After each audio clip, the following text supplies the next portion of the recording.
ज़ुबैरी साहब जी, हम तो इंसाफ के लिए अदलिया के पास जाते हैं, जजेस के पास जाते हैं कि वहाँ से इंसाफ मिलेगा। अब तो बेचारे जज भी इंसाफ लेने जा रहे हैं और वो भी उनके साथ जो हो रहा है, अब वो 5 जजेस जिनका फ़ैसला जिनके ख़िलाफ़ आ गया 3-2 से, क्या समझा जाए कि उनकी अदालतों के फ़ैसले भी फिर वो मेरिट पे नहीं होते थे, या उनकी अदालतों के फ़ैसले आने वाले दिनों में वो गलत होंगे इसलिए कि उन्होंने जो प्ली ली है वो इतनी मजबूत नहीं थी, या उस प्ली में वो चीज़ें नहीं थी, या वाकई हकीकत में जो फ़ैसला हुआ है वह बिल्कुल मेरिट पे है।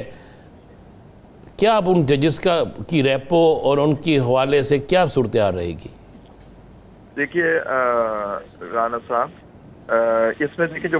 इशू जो आएगा, मैं समझता हूँ कि देखिए कोई बात, ये बड़े अच्छे जजेस हैं इस्लामाबाद हाई कोर्ट। जी मुझे पता है बेहतरीन जजेस हैं, लेकिन इस फैसले के बाद अब हम क्या कहें? उनका कसूर ये है कि उन्होंने ये जो उनके खिलाफ उन्होंने खत क्यों लिखा था कि यह आप हमारे, जिस पे जैसे वो आज जो एक शेर लिखा है माइनॉरिटी जजमेंट, जो मैंने पढ़ के भी आपको सुनाया, तो ठीक है उस पूरे सिनेरियो को चेंज करने के लिए इनको डिसीजन मेकिंग से, क्योंकि देखिए जो बेंचेस बनती हैं वो सारा वो तो चीफ जस्टिस बनाते हैं, उनकी सवाबदीद होती है अभी हाई कोर्ट्स में। वहाँ ये प्रैक्टिस एंड प्रोसीजर का कानून जैसे सुप्रीम कोर्ट में वहाँ तो है नहीं, तो उन्होंने किस तरह से ये किया। तो अब जब भी उनको बाहर से जजेस लाके उनको सीनियरिटी दी गई ताकि वो फैसले, क्योंकि आप देखिए इस्लामाबाद हाई कोर्ट में बड़े अहम नौयत के केसेस चलते हैं जिसमें हुकूमत का, गवर्नमेंट का उसमें इंटरेस्ट होता है कि जी वो फैसले उनके हक में आने चाहिए। अगर कोई मेरिट पे अगर वो जजेस जो फैसला करना चाह रहे हों तो वो फिर उनको वो सूट नहीं करता। असल में जुडिशरी की हमारे हर ये मुश्किल, जहाँ रूल ऑफ लॉ नहीं होता जिन माशरे में, वहाँ यही होती है कि जुडिशरी हमारे ताबे हो, हमारे हक में फैसला करे, और हमारे खिलाफ कोई केस आए तो उसका फैसला जो साइल है उसके हक में ना किया जाए। तो ये अचीव कर, ये 26वीं तरमीम का ये लुब्बे-लुबाब है कि जी जो फैसला हम चाहेंगे, हमारी मर्जी से होना चाहिए, वो फैसला हमें मिलेगा। और तो आप ये देखिए आज जो माइनॉरिटी जजेस हैं, ये बताइएगा जी ज़ुबैरी साहब एक चीज़ बताइएगा, जो मेजॉरिटी जजमेंट है उसमें जस्टिस मोहम्मद अली मज़हर और बाकी 2 जजेस ने ये मामला रेफ़र किया है सदर को, और ये कहा है कि सदर मुमलिकत ये तय करेंगे कि ये मुस्तकिल तैनाती है या अर्जी है, एक और दूसरा कि सीनियरिटी टॉप से होगी या बॉटम से होगी। तो कानून क्या कहता है कि सदर के पास आर्टिकल 200 में तो कोई कहीं नहीं लिखा हुआ, तो सदर कैसे तय करेंगे? कैसे सुप्रीम कोर्ट ने ये भेजा है, इसको कैसे देखते हैं आप? देखिए बिल्कुल आपने बहुत जबरदस्त सवाल किया है, बिल्कुल ये आपने सही बात किया है। पहली बात तो ये है कि जो अटॉर्नी जनरल ने तो खुद कोर्ट में कह दिया कि ये परमानेंट ट्रांसफर है। आप माइनॉरिटी नोट में देख लीजिए, एक क्लॉज है जिसके अंदर लिखा है कि अटॉर्नी जनरल कंसीडर्ड कि ये परमानेंट ट्रांसफर है, और जो उनका फैसला है माइनॉरिटी जजेस का वो यही है कि परमानेंट ट्रांसफर नहीं हो सकता। अक्सर ये फैसला कहता है ट्रांसफर, उसके बारे में खामोश है कि जी ये ट्रांसफर हो गया। लेकिन जो आपने बड़ी इंपॉर्टेंट बात की कि ये रिमांड कैसे कर दिया, पार्शियल रिमांड टू दी सदर मुमलिकत को, कि आप सीनियरिटी का फैसला करें, क्योंकि सीनियरिटी का फैसला इंटरसी इनको करना था। और ये पिछले दिनों जब झगड़े पड़ते थे कोर्ट में और चीफ जस्टिस की बात से लोग नाराज होते थे या एग्री नहीं करते थे कि हमें आपने जूनियर कर दिया, वो सीनियर हो गया, तो सुप्रीम कोर्ट ये फैसला करा करती। तो यही तो वो जजेस आए थे कि जी आप फैसला कर दीजिए कि क्या आया ये ट्रांसफर परमानेंट है या टेम्परेरी है, ये ट्रांसफर सही हुआ है या नहीं हुआ है। क्योंकि माइनॉरिटी फैसले में तो लिखा है ये पूरा एक्शन ही modified in law and modified in fact. देखिए बहुत बड़े अल्फाज हैं 2 जजों ने, जो माइनॉरिटी जज ने लिखा है कि ये बदनीयती पे मबनी है, कानूनी भी और हकीकत में भी। तो ये देखिए ये जो बात है, अब आप कह रहे हैं उनके जजों का क्या होगा, वो जज हैं, वो हाई कोर्ट के जज हैं, उनको अपना कानून और इंसाफ के साथ फैसले करने चाहिए। अब सदर जो है वो किस तरह से सीनियरिटी चेंज करेंगे, क्योंकि ये पूरा हुकूम देखिए सदर की मैंने सवाबदीद ये होती है, सदर जो होता है वो आर्टिकल 48 के तहत is bound by the advice of the prime minister, यानी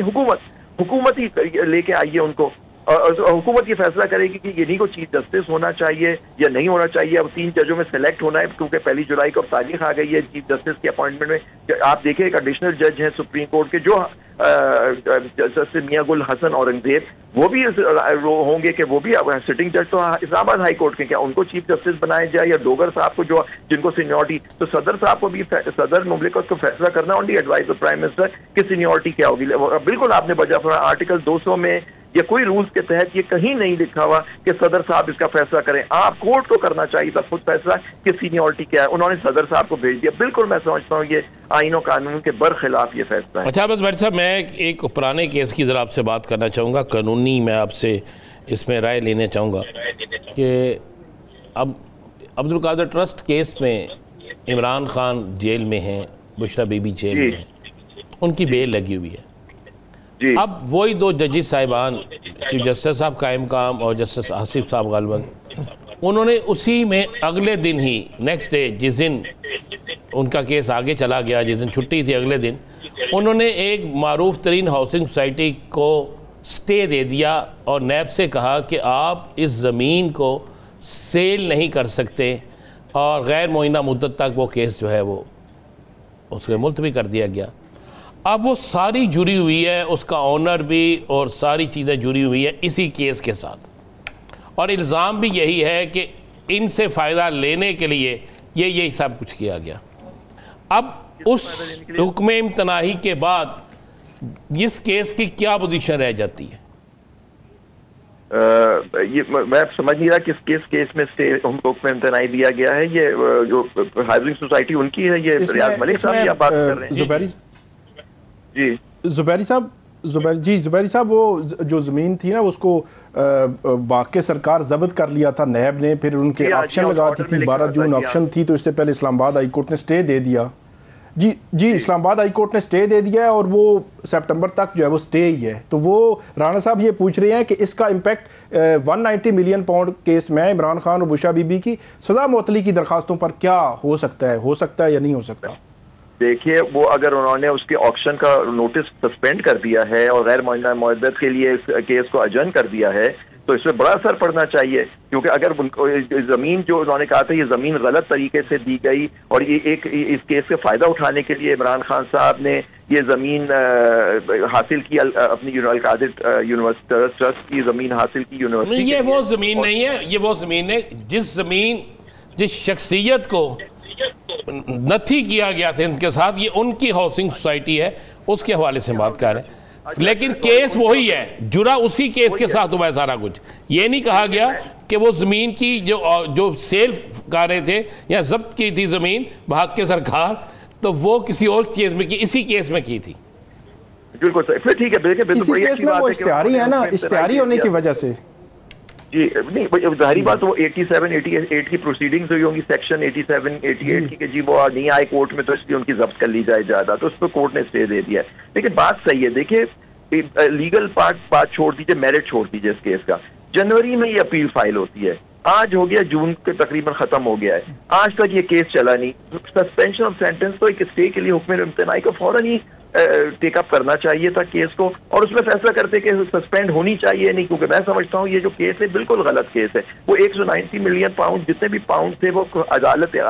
सुप्रीम कोर्ट में आए, सुप्रीम कोर्ट ने उठा के पिछले चीफ जस्टिस ने हुकूमत पाकिस्तान को दे दिया, तो हुकूमत पाकिस्तान का उस पर तो कोई नुकसान हुआ ही नहीं है ना, मतलब पैसे तो कहीं गए नहीं, पैसे तो वैसे भी सुप्रीम कोर्ट में आए थे और वो वहां से गवर्नमेंट ऑफ पाकिस्तान को चले गए। तो ये मैं समझता हूँ कि बिल्कुल सस्पेंशन का केस बनता है। लेकिन आप देखिए जो ये इनके केसेस, ये सारे केसेस जिसमें इनको रिलीफ मिल जाया करती थी, इसी को यही वो माइनॉरिटी जजमेंट जो आज कह रही है कि ये सारा ये जो बज़ाहिर ये केस जो है मेलाफाइडी इनफेक्ट है, और ये मेलाफाइडी इन लॉ है जो ये 3 जजों को यहाँ लेके आया गया, कि मतलब कि एक तो कानूनी तौर पे भी गलत है और इसमें हकीकत ये है कि फैक्चुअल है, कि मतलब इसमें किसी के किन्हीं लोगों के केसों को अपनी मर्जी से फैसले कराने के लिए सारी एक्टिविटी की गई है। ये बात की है माइनॉरिटी जजेस ने, ये 2 जो जज साहिबान हैं सुप्रीम कोर्ट के इस माइनॉरिटी फैसले में।